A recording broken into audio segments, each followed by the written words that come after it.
Hello, dear students. I am Samir Velankar.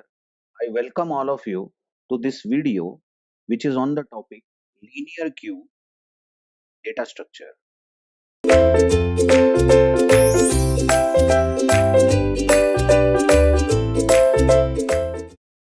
Now, two types of queue we will see in this series, which is linear queue, as in this video, and circular queue in the next video.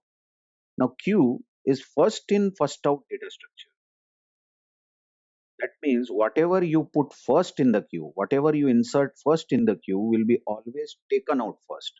For example, imagine you insert 10, then 20, then 30 in the queue, and suppose you want to take out something from the queue, that is delete from the queue, then always 10 will be deleted first because 10 was inserted first. Then 20 will be deleted, and finally 30 will be deleted. So the elements are always deleted in, first out manner. Let us see how to build such a queue data structure. To build a queue, very easily we declare an array. An array of some let A be the name of the array. We will declare a constant called size as written at the bottom here. Constant size is equal to 5. So we are having an array of size 5. So elements of the array as you see are ranging from 0 to 4. So it is a fixed size array. Obviously array is always having fixed size. Now along with the array, we are having two integers. Front and rear shown over here are simple integer variables, and front and rear will help us in telling us that where is the frontmost element in this queue and where is the rearmost element in this queue. As an example, right now you watch that the array is not containing any values, or rather we have not stored any values in this array. We can say that this queue is empty. Whenever the queue is empty, we will always initialize both front and rear, these integer counters to -1. -1 is logical because by making front and rear -1, what we are telling is that even the 0th position is not filled. So forget about next positions like 1, 2, 3 and all that. If 0th position itself is not filled, then front and rear are before this position. That is front and rear are -1. So remember, whenever the two counters front and rear are -1, then it means that the queue is empty. So the queue shown here with front and rear as -1 is an empty queue. Two types of operations are possible on a queue data structure. Insert operation, which will add a new value in the queue, and delete operation, which will always take out or remove the frontmost element from the queue because queue is first in, first out. Let us see algorithm to insert an element x in the queue. So we have written an algorithm insert, and x written in the bracket is the element or the value that we are inserting. Let us assume that x is 10, so we want to insert 10 in this queue. Now the insert function is having a if else, as you see, and if the if is true, then we say that queue does not have any more place to store any new value. We call such situation as queue overflow. By the way, my appeal to all of you is initially for a few repetitions, you just ignore the if. You just think as if the if is not written. We will see this if whenever it comes to the point. Okay. Right now you have your eyes on the else. Okay, we are inserting 10. Assume that else itself runs always. So in the else, the first line written is rear should become rear plus 1. Rear is increased by 1. So current value of rear, you observe in the diagram, current value of rear is minus 1.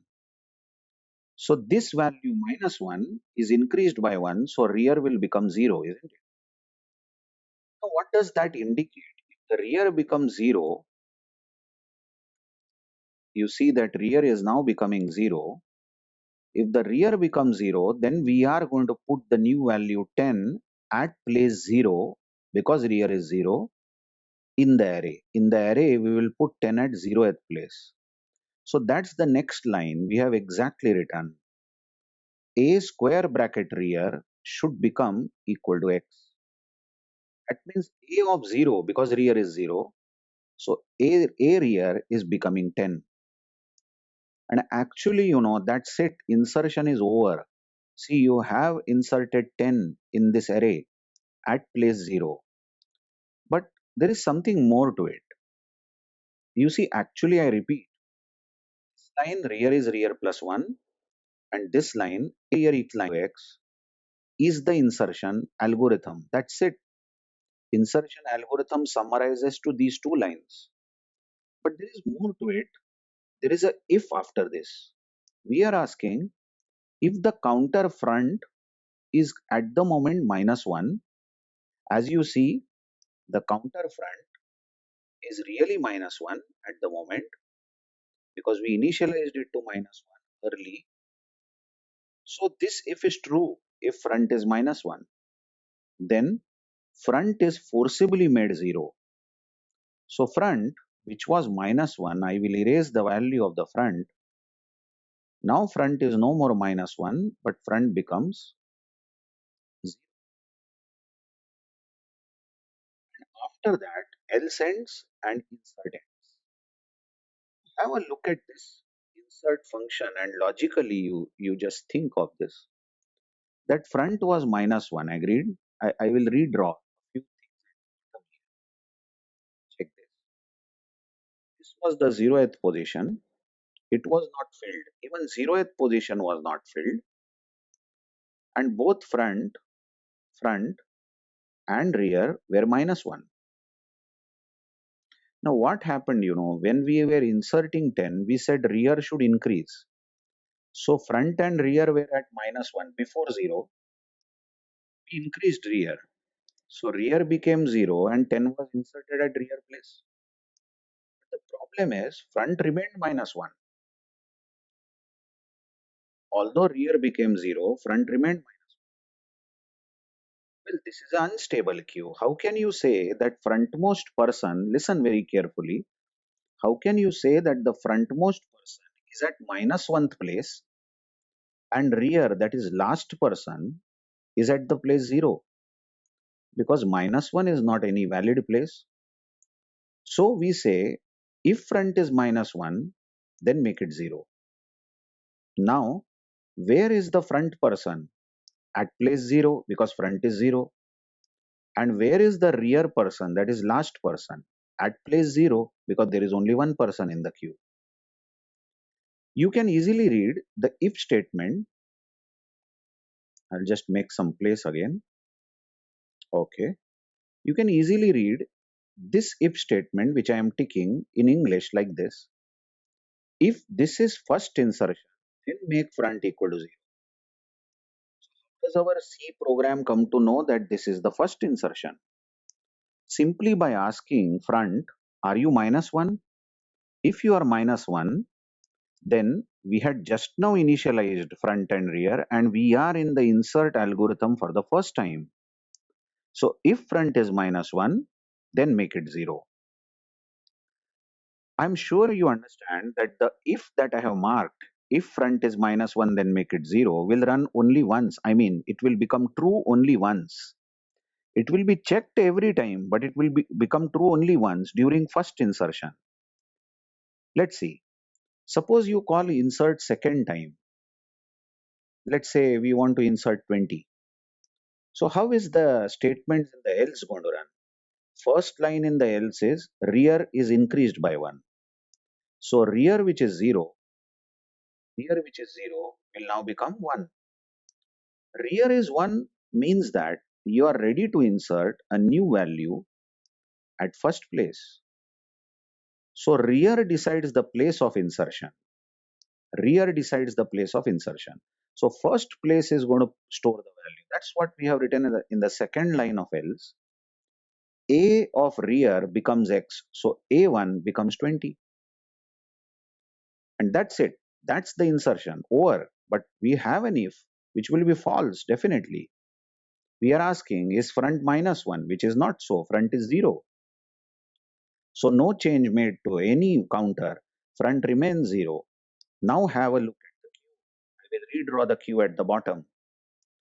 The queue is having two values, 10 and 20, stored at 0 and 1 position. By the way, who is front over here? 10 is front. 10 is the first person. At which place? At place 0.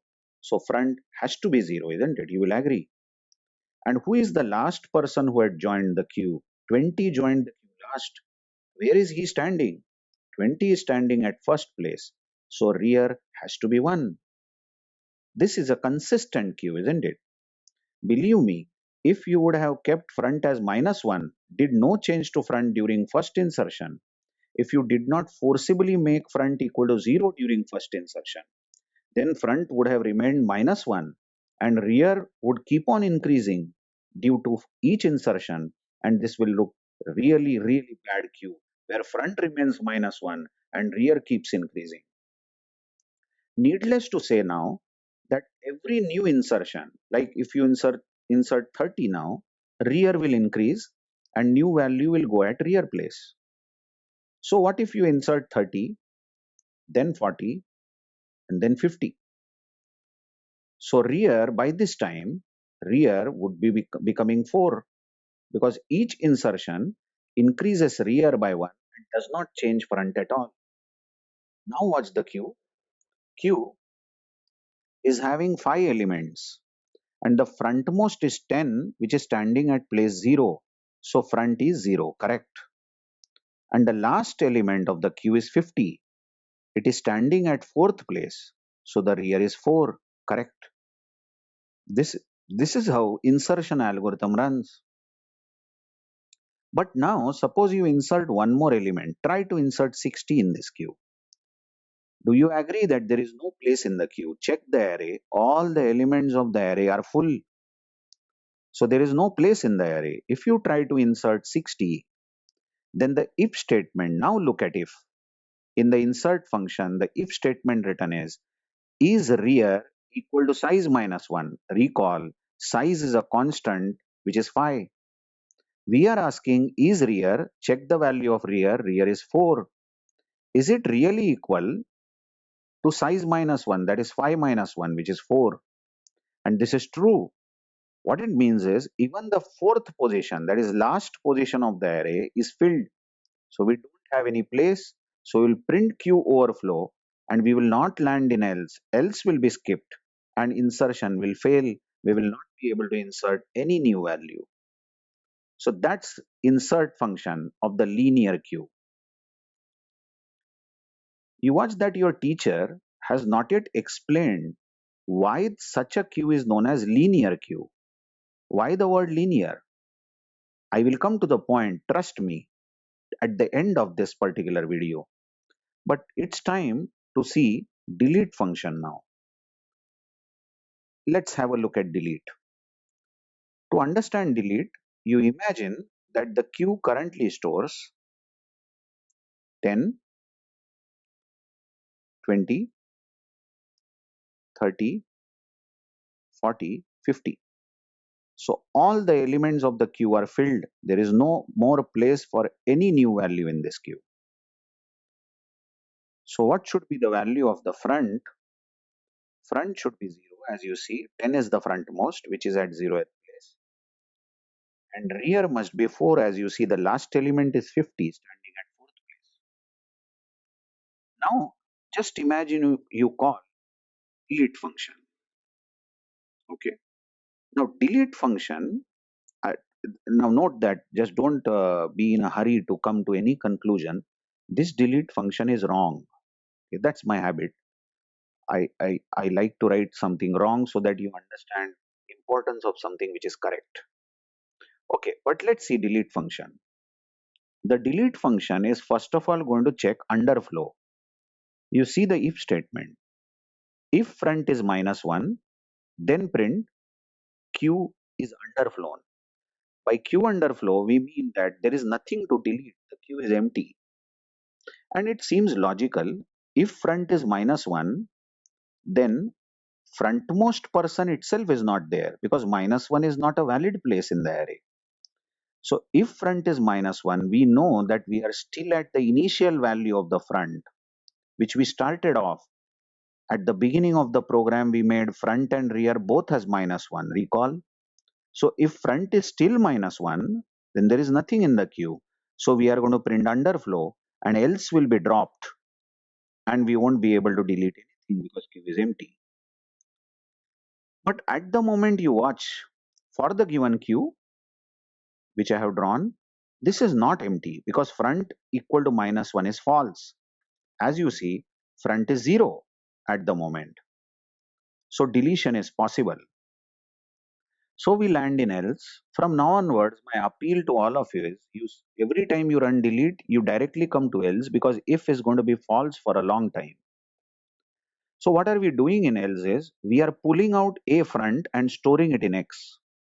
This line becomes, I am writing it, x becomes a of 0 because front is 0 and a of 0 is nothing but 10. So 10 is loaded in temporary variable x. And now comes the big point. Check the diagram. You can imagine that 10 is deleted because we have pulled out 10 in a temporary variable x. So we want now 20 should be appointed as frontmost. Yeah, but natural. If the frontmost person is deleted, then the next person should become frontmost. But how will you do this? You will simply say the counter front, which is 0, should now become 1. So if the front becomes 1 due to front is front plus 1 as written in the delete function, you will see that obviously 20 will become the frontmost. Hence, front equal to front plus 1 will make front from 0 to 1. And finally, we will return x. Recall that x was 10, we had pulled out 10 in and stored in x. So we are returning 10 back to calling function. And I think I have explained this in stack chapter also, that we are claiming that 10 is deleted. Yes, I said several times that 10 is deleted. Even I striked out 10. But you understand this is an array. And in an array, you don't have an eraser. You don't have a facility to free this memory by calling library function like free. So although we are saying that 10 is deleted, 10 is still there and in the 0th place. But then it is logically deleted because note where is the front counter. Front is 1 and rear is 4.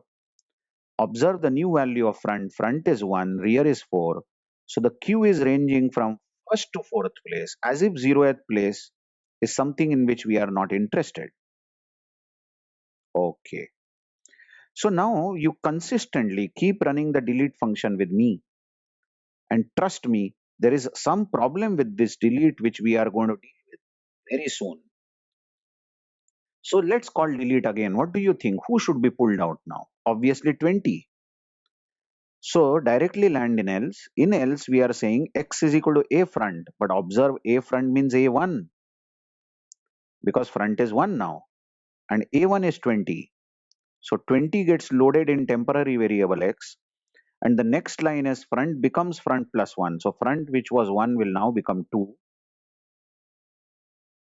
That means we have appointed second element, that is 30, as the frontmost, as we are claiming that 20 is pulled out. And last line is obviously return x, which returns 20 to calling function. So if you keep calling this delete, you know next time 30 will be deleted, isn't it? 30 is deleted and 40 is appointed as frontmost. That is front will become 3. Then 40 is deleted, isn't it? Then 50 is appointed as frontmost. So front will become 4. Now starts the fun part. front is now 4. So what happened, we have deleted 10, 20, 30, 40. And now the queue contains only one value, 50. So front and rear both are 4. Yes, you must agree, if there is only one person in the queue, front and rear will be equal, isn't it? Now what if you delete? You are deleting this 50 also. Now come on, if you are deleting this 50 also, then after deleting 50, the queue is going to become empty. So if the queue is becoming empty after deleting 50, it is your responsibility actually make the queue empty by making front and rear back to -1. This you will have to do. Programmer in his or her code, after deleting the only element left out, 50, should initialize front and rear back to -1.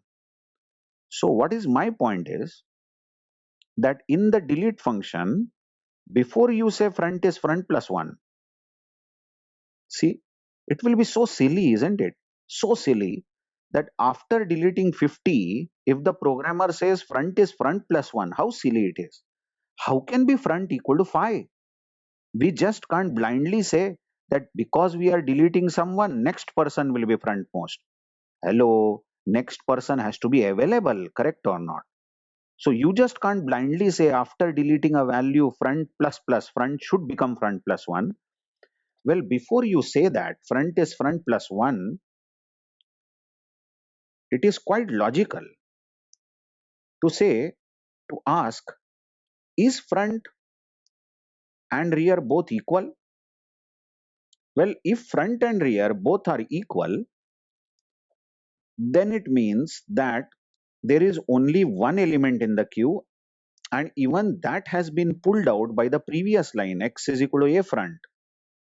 So if front is equal to rear, we are going to make front equal to rear equal to -1. Initialize them again. Make them -1 to claim that the queue is empty, isn't it? But if this is false, if front and rear are not equal, then we will land in else and say front should become front plus 1. Because if front and rear are not equal, then check this diagram. If front and rear are not equal, this is where front is, this is where rear is. And imagine just now we have pulled out the front person, and front and rear are not equal. You can just check this, isn't it? Front and rear are so far from each other. Then you can say front is front plus 1. All right, this is fine, isn't it? But what if front and rear are at same place? Suppose we have a queue like this where front and rear, oh, I'm so sorry for this, front and rear are at the same place. There is only one element, such as 50, and you are even pulling that element out. Then how can you say front is front plus 1? Next element is not there. Then you make both front and rear abruptly -1. Front and rear will be made -1, claiming that the queue is empty. I hope you understood this. Why we are doing all this? Why there is an additional if inside the delete function? You can put it in English like this, that after deleting the value, if that was the only value left out, then make the queue empty by making front and rear -1. Otherwise, else appoint the next person as frontmost. And by the way, after this if,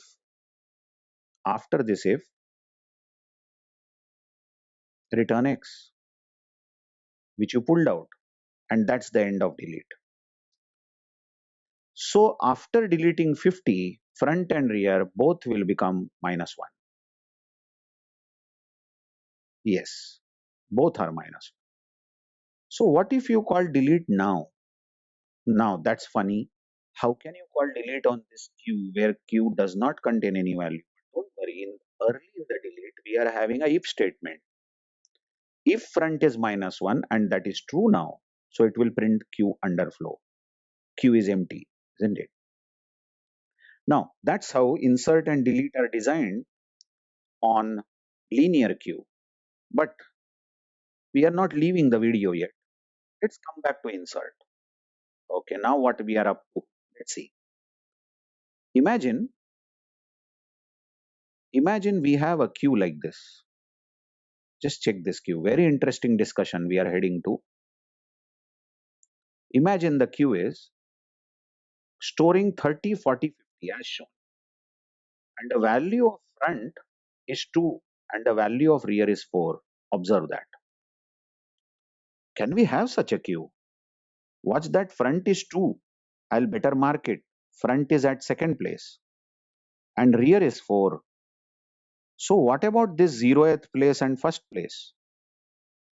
What must have happened, Initially we would be having some values at 0 and 1, but we deleted two values. So as we deleted two values, what happened is front became front plus 1 and front became front plus 1. Recall delete function. Every delete will appoint next person as frontmost. So by the way, this 0th position and first position are as good as vacant because we have deleted those values, isn't it? Imagine such a queue now, and I insist all of you to call insert function, which is in front of you. You try to insert 60 in this queue, and to your surprise, this queue will announce it is overflown. Check this if thoroughly. The if statement over tries to insert 60, but rear is 4. Observe the diagram. Rear is 4 and size minus 1 is 4. So we say rear has already attained the last position of the array. Rear is 4. Then print q under q overflow. And else won't execute and it won't allow us to insert a new value. That's really bad, isn't it? Because if 60 could not be inserted after 50, note this, because there is no place for 60. There is no place. 60 cannot be inserted here. But obviously there is a place in front of this array. What about these two elements? These two elements were vacant.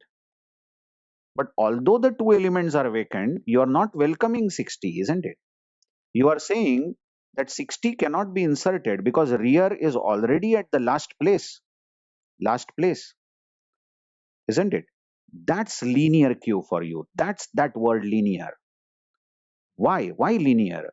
Because rear can increase only by 1 every time. If it is 4, it can become 5. If it is 5, it can become 6. And the elements are getting inserted linearly, one after the other. Elements cannot get inserted circularly. That is, if 60 was supposed to be inserted and there was no place for 60, we could have checked the other end of the array where the elements are getting deleted. And if there was a place at the other end of the array, we could say, no, queue is not yet full, and we could have inserted 60 at 0th place. If this is done, what I am explaining now, then we say queue has a circular nature, and we will say it is a circular queue. But right now it is not happening because such a rigid condition has been written inside the insert function. Hello rear, if you are equal to size minus 1, if you are at the last place of the array, then simply print overflow, isn't it? So this is a disadvantage of linear queue. Disadvantage is it may announce overflow even if there is a place vacant in the queue. Height is, suppose you call delete 2 more times on this queue. So 30 will be deleted and front will become 3. You know that, isn't it? Next element becomes frontmost and 40 is deleted and front becomes 4.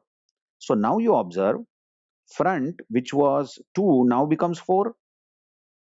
Now watch that this queue is almost empty. There is only one element 50 in this queue and it is almost empty. But even then, when you call insert on this queue, you will get overflow error. That's bad, isn't it? That's what linear queue is, and that is insert and delete operations on linear queue. Thank you very much.